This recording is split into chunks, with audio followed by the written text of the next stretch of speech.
PDP, NC और कांग्रेस में तोड़फोड़ का मकसद उन चेहरों को असेंबली तक पहुंचाना है जो बीजेपी के साथ 5 अगस्त के गैर आईनी फैसले को दुरुस्त करे। बीजेपी भारत की रियासतों को जम्मू कश्मीर न बना सके, पर जम्मू कश्मीर को यूपी बिहार बनाना चाहते हैं, जहां लोग पाइपों में खाते हैं, पाइपों में सोते हैं। बांडीपुरा में पीडीपी सदर महबूबा मुफ्ती का बयान।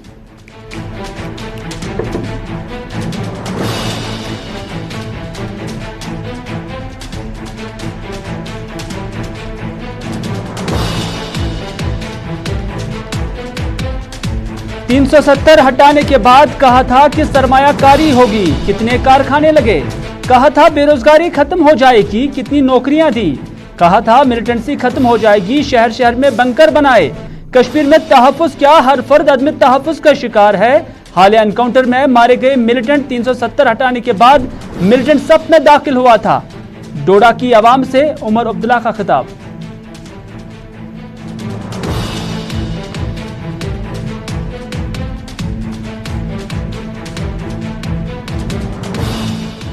और 370 व कश्मीर पर जितना बोलना था 2.5 साल में बोल दिया।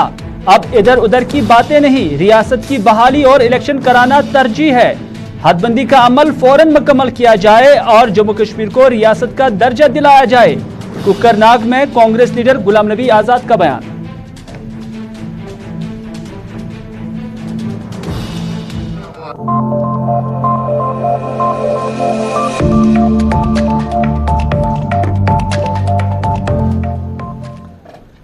नाज़रीन आदाब, दोपहर के 4 बज चुके हैं। श्रीनगर के स्टूडियो से बराह रास्त मैं हूं आपका मेजबान मीर हिलाल हांजुरी आपकी खिदमत में हाजिर और आप देख रहे हैं programme special report. Special report में आज मुख्तलिफ खबरें आया चाहती हैं। हेडलाइंस आपने टॉप हेडलाइंस देखी, लेकिन हेडलाइंस के साथ साथ अब हेडलाइंस का मुकम्मल तफसील आप तक पहुंचाएंगे।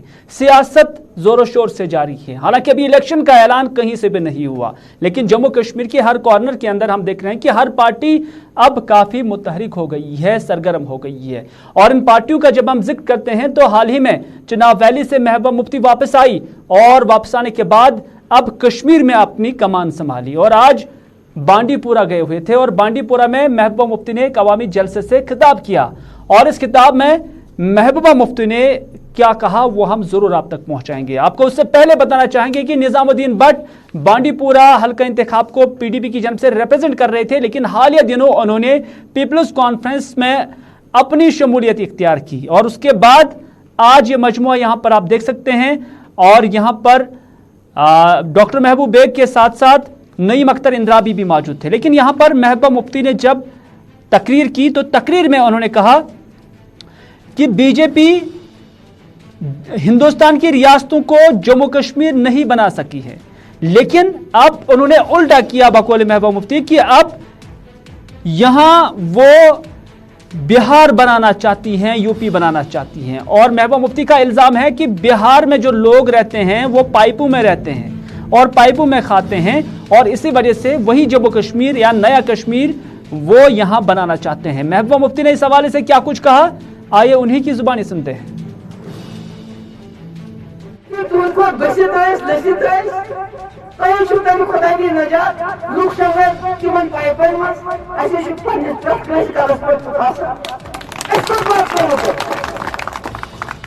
आप हिंदुस्तान के रियासतों को जम्मू कश्मीर जैसा नहीं बना सके, इसलिए जम्मू कश्मीर को बिहार और यूपी बनाना चाहते हैं।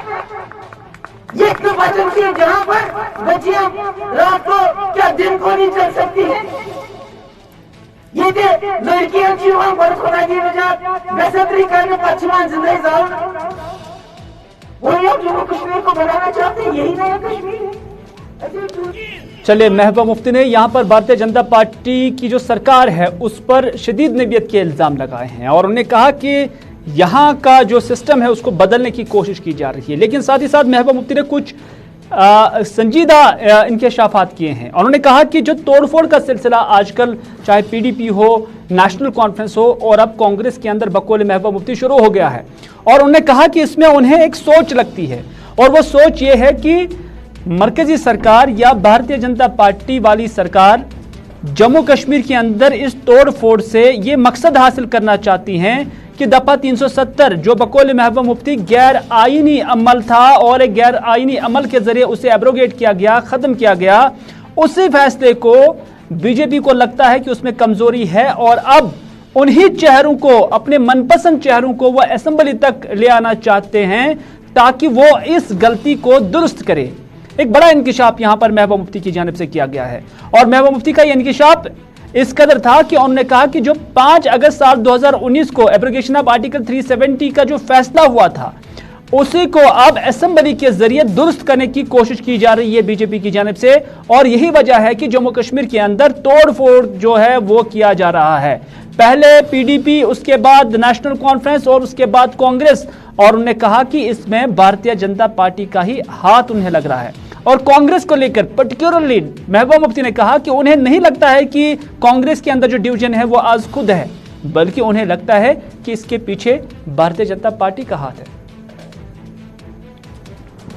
सेठी साहब वो बिल्कुल इन टच हैं वहाँ के वकीलों के साथ। उनके साथ ने कहा कि अभी मगर वहाँ कोई भी वकील उनके केस लड़ने के लिए तैयार नहीं है। हम कोशिश करें उनके केस को ट्रांसफर करें, हम वहाँ से उसको ट्रांसफर करके यूपी से ट्रांसफर करें, उसको यहाँ लेके आए ताकि हम कोई वकील उनका केस लड़े। हम बिल्कुल कांस्टेंट टच है उनके साथ। पॉलिटिकल मैम वहाँ पे देखिए ये जो बीजेपी की पॉलिसी रही, पहले उन्होंने पीडीपी पे अटैक किया और पीडीपी को तोड़ के उन्होंने यहाँ प्रॉक्सी पार्टीज खड़ी कर दी। वो आप जानते हैं, मुझे उनका नाम लेने की जरूरत नहीं है। उसके बाद एनसी को जम्मू में तोड़ के तो डायरेक्टली उनको बीजेपी में ज्वाइन करवाया। तो अब जो कांग्रेस में जो लगता है कि एक डिवीजन हो रहा है, तो ये डिवीजन कोई, मुझे नहीं लगता है कि ये खुद ब खुद हो रहा है। मुझे लगता है इसके पीछे भी बीजेपी का हाथ है, जो कांग्रेस के 2 टुकड़े करके उनको अलग अलग तरीके से इस्तेमाल करना चाहती है। मैडम आप चाहते हैं कि यहाँ पे इलेक्शन होने चाहिए? देखिए इलेक्शन तो कभी ना कभी होने ही है, वो आज हो कल हो होने, मगर मुझे ये खदशा है कि जिस तरह ये पार्टीज की यहाँ तोड़ फोड़ करते हैं, पीडीपी की एनसी की अब भी कांग्रेस में भी 2 हिस्से फाड़ कर रहे हैं। इनका मकसद सिर्फ ये है कि आने वाले असेंबली में ये ऐसे लोगों को असेंबली तक पहुँचाए जो इन्होंने जो गैर आईनी और जो इन्होंने इलीगल तरीके से, नाजायज़ तरीके से जो इन्होंने जम्मू कश्मीर में 5 अगस्त 2019 को फैसला किया, उसको ये उनके ज़रिए दुरुस्त करार दे। मगर मुझे पूरा यकीन है कि जम्मू कश्मीर के लोग बाखबर हैं, वो समझते हैं कि यहाँ की जमातें कौन हैं, कौन इनके हकूक़ का तहफ़्फ़ुज़ कर सकता है और कौन उनको, जो नई नई जमातें अब आ रही हैं, उनका मकसद क्या है। उनका मकसद सिर्फ आने वाली असेंबली में बीजेपी का साथ दे के उनके। चलिए, महबूबा मुफ्ती का मानना है कि जम्मू कश्मीर की जो आवाम है वो काफ़ी संजीदा है पॉलिटिकली, और यहाँ पर जो बीजेपी की सियासत है या बकौल उनकी जो उनकी जानब से इल्ज़ामात लगाए गए कि जो कोशिशें हो रही हैं कि यहाँ पर प्रॉक्सी पार्टीज़ या कैंडिडेट्स खड़े किए जा रहे हैं, ये ज़्यादा देर तक कारआमद नहीं है और इससे मामला सुलझने वाला नहीं है। लेकिन उमर अब्दुल्ला की जानिब से भी आज इसी तरह इसी नवीयत के इल्ज़ामात लगाए गए हैं। उमर अब्दुल्ला दरअसल आज डोडा के अंदर की मज़न थे और यहाँ पर एक पब्लिक रैली से उन्होंने खिताब भी किया और यहाँ पर नेशनल कॉन्फ्रेंस के सीनियर लीडरान भी मौजूद थे। लेकिन इस मजमुए में जब उमर अब्दुल्ला ने तकरीर की तो बड़ी ज़ोरदार तकरीर की और इस ज़ोरदार तकरीर में उमर अब्दुल्ला ने कहा कि 370 हटाए जाने से पहले बीजेपी की जानिब से जो उस वक्त नोशन दी गई थी, जो मुल्क को बताया गया था कि 370 जम्मू कश्मीर के अंदर बेरोज़गारी का सबब है और मिलिटेंसी का भी सबब है, ख़राब हालात का भी सबब है और उसके साथ साथ जो इंडस्ट्रियलाइजेशन है या सनतकारी जो है उसमें भी वो हायल है। लेकिन 370 5 अगस्त के दिन हटाया गया और उसके बाद झूठे ख्वाब दिखाए गए, झूठे वादे किए गए, झूठी सियासत हो रही है कश्मीर के नाम पर। उमर अब्दुल्ला ने कहा कि कहा गया था कि सरमायाकारी होगी, लेकिन कितने सरमायाकार कश्मीर आ गए। कहा गया था कि रोजगार बढ़ेगा, कितनों को नौकरियां मिल गई हैं, कितनों को रोजगार मिल गए हैं, ये उमर अब्दुल्ला का सवाल था। उमर अब्दुल्ला ने यह सवाल भी कहा कि कहा गया था कि मिलिटेंसी खत्म हो जाएगी, लेकिन अब तो जगह जगह पर शहर के अंदर बंकर्स बनाए जा रहे हैं और वो बंकर्स जो नेशनल कॉन्फ्रेंस ने अपनी हुकूमत में उठाए थे और हालात इस कदर यहाँ पर बेहतर हो गए थे, पुरअमन हो गए थे कि नेशनल कॉन्फ्रेंस की सरकार armed force special powers act को कम या ख़त्म करने के हवाले से भी सोच रही थी और जम्मू कश्मीर के अंदर बकौल उनके अमन कायम था। लेकिन जब से बीजेपी की सरकार आ गई और 370 जब से हट गई, तब से न सिर्फ हालात खराब हो गए बल्कि लोगों के अंदर भी बेचैनी फैली गई है और साथ ही साथ पैदा हो गई है। न सिर्फ इतना बल्कि उनका यह भी कहना है कि रिसेंटली जो शहरी श्रीनगर के अंदर एनकाउंटर हुआ है, अगर भारतीय जनता पार्टी की सरकार ने कहा था कि 370 हटेगी तो मिलिटेंसी भी खत्म हो जाएगी, तो फिर कैसे इस हमले में या इस एनकाउंटर में उस मिलिटेंट को मारा गया है जो 370 हटाए जाने के बाद मिलिटेंट सफ में शामिल हो गया था। उमर अब्दुल्ला ने क्या कहा, आइए देखते हैं। बाहर से लोग आए इन्वेस्ट करने, क्या कारखाने लगे, क्या बाहर के होटल के मालिक आए और उन्होंने कहा कि हाँ जी अब मैं डोडा में होटल बनाऊंगा, अब मैं कुशवाड़ में होटल बनाऊंगा, अब मैं ये बगलिहार का जो ये झील है इसके किनारे टूरिज्म का एक विलेज बनाऊंगा। आए लोग पैसा लेके यहां लगाने के लिए। हमें कहा गया था कि अंबानी, टाटा, बिरला सब आएंगे, कोई नहीं आया। मैं कहा था कि हमारे नौजवानों को अब रोजगार ही रोजगार होगा। किस नौजवान को 5 अगस्त 2019 के बाद रोजगार का ऑर्डर फरहम किया गया? उल्टा जो हमारे प्रोजेक्ट चल रहे थे उन प्रोजेक्ट्स में भी हमारे लोकल लोगों को रोजगार नहीं दिया जा रहा है और ये सच्चाई है, ये सच्चाई है। अमन की बात, सच्चाई यह है कि जिन इलाकों को हमने अपने दौरे हुकूमत में मिलिटेंसी से खाली कर दिया था, आज वहां फिर से बंदूक का असर है। मैं वजीर आला था, सजाद किचलू साहब मेरे MOS होम थे। हमने श्रीनगर में बंकर के बंकर उड़ा दिए। हम वहां तक हमें अपने आप को ये लग रहा था कि माहौल ठीक है। हम अफस्पा पे बात शुरू कर गए थे कि अब इन इलाकों से अफस्पा को भी उठाया जा सकता है क्योंकि अब यहां पे मिलिटेंसी का कोई नामो निशान नहीं रहा। आज देखिए ना, आप श्रीनगर का कोई कोना जो है वहां कोई इंसान अपने आप को महफूज नहीं समझता। श्रीनगर, बाकी इलाकों की तो दूर की बात है। कुपवारा से लेके टनल तक जिन जिन इलाकों को मिलिटेंसी से खाली किया गया था वहां दोबारा मिलिटेंसी पैदा हुई। और ये बाहर से मिलिटेंट नहीं आए, ये कश्मीर के ही बने हुए नौजवान जो नाराजगी और अलग अलग वजूहात की बुनियाद पे बंदूक उठाने के लिए तैयार है। पिछले दिनों जो श्रीनगर में 3 मारे गए, उनमें से एक ऐसा था जिसने 2019 में बंदूक उठाई। मतलब 5 अगस्त के बाद। तो हमें तो कहा गया था कि 5 अगस्त और 370 के जाने के बाद तो कोई मिलिटेंट ही नहीं बनेगा, लेकिन आज भी बन रहे हैं। तो फिर ये झूठ किस काम का? हमें कहा गया था कि अलायदी पसंद जो जज्बात हैं वो खत्म हो जाएंगे। क्या आपको खत्म होते हुए नजर आए? पिछले दिनों, पिछले जुमा को हैदरपुरा के उस वाकया के बाद अलायदी पसंद लोगों ने हड़ताल की कॉल दी। एक भी दुकान श्रीनगर में हमें खुली नजर नहीं आई, एक भी दुकान नहीं।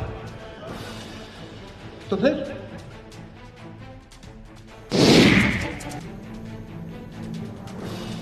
चलिए नाज़रीन, जम्मू कश्मीर के अंदर हम देख रहे हैं कि अब कांग्रेस पार्टी भी काफ़ी सरगर्म है। पहले चुनाव वैली के अंदर और फिर अब कश्मीर के अंदर गुलाम नबी आज़ाद मुख्तलिफ पार्टी जलसों से, मीटिंगों से खिताब कर रहे हैं। और गुलाम नबी आज़ाद आज कुकरनाग के अंदर थे। पीरज़ादा मोहम्मद सैद के साथ साथ बाकी सीनियर लीडरान भी यहाँ उनके हमरा थे। वकार रसूल हो या दूसरे लीडरान हो, GM सरूरी हो, वो सभी आज यहाँ पर खीमाजन है और पब्लिक रैली से खिताब कर रहे थे। और यहाँ पर जब उन्होंने खिताब किया और खिताब के बाद जब गुलाम नबी आज़ाद ने मीडिया नुमाइंदों के सवालों का जवाब दिया तो कहा कि कश्मीर पर जितना बोलना था वो मैं 2.5 साल में बोल चुका हूँ। 370 हो, 35 हो या जम्मू कश्मीर की UT का दर्जा मिलना हो, इस चीज़ को लेकर जितना बोलना था वो मैं बोल चुका हूँ। अभी तरजीह दर्जा रियासत की बहाली और इलेक्शन का इनेकाद है। अभी इधर उधर की मांग नहीं बल्कि इलेक्शन और रियासत की बहाली है, ये गुलाम नबी आजाद ने कहा। आजाद ने यह भी कहा कि बहाली दर्ज रियासत पहले हो फिर बाद में इलेक्शन कराया जाए, यानी इलेक्शन से पहले जम्मू कश्मीर को स्टेट का दर्जा दिया जाए। ये मांग आज एक बार फिर से गुलाम नबी आजाद ने उठाई है और उन्होंने ये भी कहा कि हदबंदी का अमल भी मुकम्मल हो जाना चाहिए। हालांकि डिलिमिटेशन को लेकर अभी रिपोर्ट नहीं आई है, ताहम उन्होंने कहा कि मार्च से पहले ही हदबंदी के सभी अमल को मुकम्मल किया जाना चाहिए ताकि जम्मू कश्मीर के अंदर पहले स्टेटहुड मिल जाए और उसके बाद अपनी इजहार राय का इस्तेमाल करते हुए, अपने वोट का इस्तेमाल करते हुए इलेक्शन भी कराए जा सके। वो दो चीजें दें, स्टेटहुड दें, इलेक्शन कराएं, बाकी हम खुद करेंगे। सर एक गोसिप चल रहा है काफी टाइम से कि आप अपनी पार्टी लॉन्च करेंगे, कौन? आप रिएक्ट करना चाहेंगे? र्यूमर्स है सर। मैंने कोई बात की यहाँ ऐसी पार्टी अपनी पार्टी की? सर जो डिलिमिटेशन कमीशन ने अपनी रिपोर्ट पेश किया, क्या आप कहाँ की है? लग रहे हैं? नहीं, जब करेगी तो उस वक्त हम अपने ऑब्जेक्शन देंगे। सिर्फ हमारी ये गुजारिश है कि अब इसको फरवरी मार्च के आगे नहीं बढ़ाएं। जो डिलिमिटेशन वगैरह है उसको अभी अनाउंस कर दें ताकि वो उसमें अगर जो कुछ गलतियां हों उसको भी हम सुधारने के लिए बताएं ताकि फरवरी मार्च तक फाइनल हो जाए डिमार्केशन और इलेक्शन तुरंत करने चाहिए। हमारा इस वक्त लोगों में जाना क्योंकि 2.5 साल से नहीं जा पाए, ये सबसे बड़ी वजह है। क्योंकि 2.5 साल से क्यों नहीं गए उसकी 2 वजूहात है। 1 साल तक तो किसी लीडर को किसी को बंद रखा और किसी को आने, मेरे को तो दिल्ली से ही नहीं आने दिया। एक दफ़ा आया था, वो भी सुप्रीम कोर्ट की मर्जी से आया था और सुप्रीम कोर्ट ने भी कहा था पॉलिटिकल एक्टिविटी कोई नहीं करना, तो फिर क्या डाक बंगले में बैठने के लिए तो आना नहीं था। और वो अभी बंदिश ख़त्म नहीं हुई थी सेंट्रल गवर्नमेंट की तरफ से बाहर निकलने की, और कोविड ने अंदर कर दिया। तो अब फिर मुझे ये विंडो मिली, शुक्र करें कि इसमें 10-20 जगह हो पाए। कब और 3rd फेज आती है और फिर हम बंद हो जाए। तो लोगों के पास जाना, उनसे पूछना, उनको ये एहसास दिलाना कि हम आपके दर्द को महसूस करते हैं। हमें इस वक्त माहौल विशिएट नहीं करना चाहिए, माहौल को ऐसा खराब नहीं करना चाहिए कि आपस में ही लीडर लड़ रहे हैं। इस वक्त हमको मिल के ये साफ करना, चाहे अपने अपने फोरम से करें, अपने अपने स्टेज से करें, लेकिन बात एक ही करें। पीएचडी बना के मुताबिक पीएचडी तो कांग्रेस चाहती है यहाँ पे जमहूरियत तालमेल में है सर, लेकिन यहाँ सेक्रेटरीट में कुछ लोग हैं जो नहीं चाहते। हर लीडर अपने, आप कल बताओगे कि गुलाम नबी साहब ने ये कहा तो आप बताओ ये अच्छा नहीं। जो मुझे अच्छा लगता मैं कहता हूँ, जो उनको अच्छा लगता है वो कहते हैं और पब्लिक डिसाइड करेगी। हमारी मांग इस वक्त जो है वो जितना भी कश्मीर पर बोलना था मैं 2.5 सालों में बोल चुका हूँ और सब दुनिया ने सुना। हमारी इस वक्त सिर्फ मांग है स्टेटहुड दी जाए और जल्दी इलेक्शन कराए जाए। ये हम उधर इधर की अब बात करने का टाइम नहीं आया, जितना वो उस पर बहस होनी थी। 370 हो, 35A हो, डाउनग्रेडिंग स्टेट हो, यूटीज बनाने की बात हो, वो सबसे बड़ा जो फोरम है उसका पार्लियामेंट है और उसका 2.5 साल तकरीर में करता रहा और आखिरी तकरीर मैंने उस पर इसी साल फरवरी में की। अब सिर्फ लाइन यह है कि अब दोनों चीज़ें वो मांग गए हैं, स्टेटहुड देना भी मांग गए हैं और इलेक्शन कराना भी मांग गए हैं। तो इसलिए दोनों डिलिमिटेशन।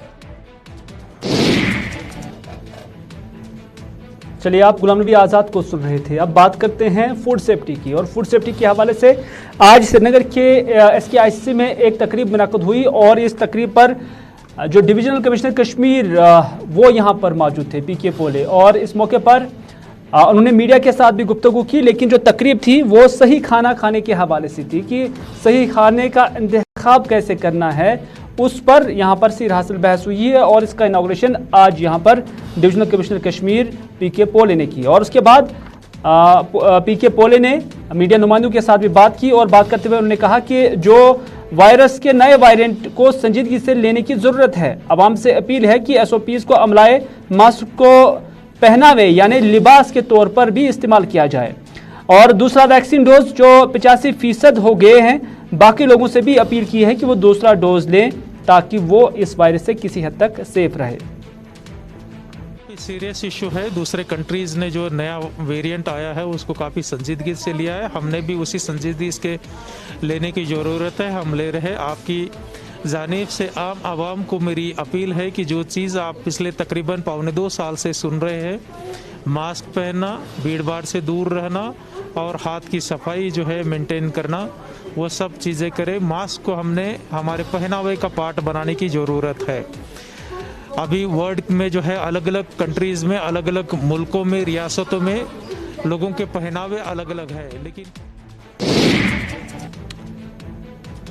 नाज़रीन अब बात करते हैं विजन पब्लिक स्कूल की, जो कि हुमहमा के अंदर है। और इस विजन पब्लिक स्कूल के बारे में यही कहा जाता है कि ये अनसेफ है और अनसेफ होने के नतीजे में अब इसे एडमिनिस्ट्रेशन ने बाज़ाब्ता तौर पर बंद किया है। और इस हवाले से जहां चीफ एजुकेशन ऑफिसर बडगाम की जानब से एक नोटिस भी जारी की गई है और वहां पर चस्पा की गई है, जिसमें वाशकाफ अल्फाज में कहा गया है कि अब इस स्कूल को बंद कर दिया गया है। दरअसल मज़कूर स्कूल को R&B के इंजीनियरों ने मुआयने के बाद गैर महफूज करार दिया था और इस ज़िम्मन में महकमा तालीम की जानब से इसे बंद करने के न सिर्फ अहकामात जारी किए गए थे, बल्कि चीफ एजुकेशन ऑफिसर बडगाम ने स्कूल के सदर दरवाजे पर नोटिस चस्पा करके इसे बंद भी किया है। चीफ एजुकेशन ऑफिसर ने डायरेक्टर स्कूल एजुकेशन का हवाला देते हुए ऑर्डर में लिखा है कि अगरचे स्कूल इंतजामा को कई बार नोटिस इजरा करके मुतबादिल इंतजाम करने के लिए कहा भी गया है, तहम आज तक इंतजामिया की जानब से इस पर कोई तवज्जो नहीं दी गई है, जिसकी वजह से आज विजन पब्लिक स्कूल हुमहमा को बंद करना पड़ा। आपको बताते चले कि डायरेक्टर स्कूल एजुकेशन की जानब से 23 नवंबर को स्कूल से क्लोजर के ऑर्डर जारी किए गए थे, जबकि इसे अब चीफ एजुकेशन ऑफिसर ने 26 नवंबर को अब बाज़ाब्ता तौर पर इम्प्लीमेंट किया है।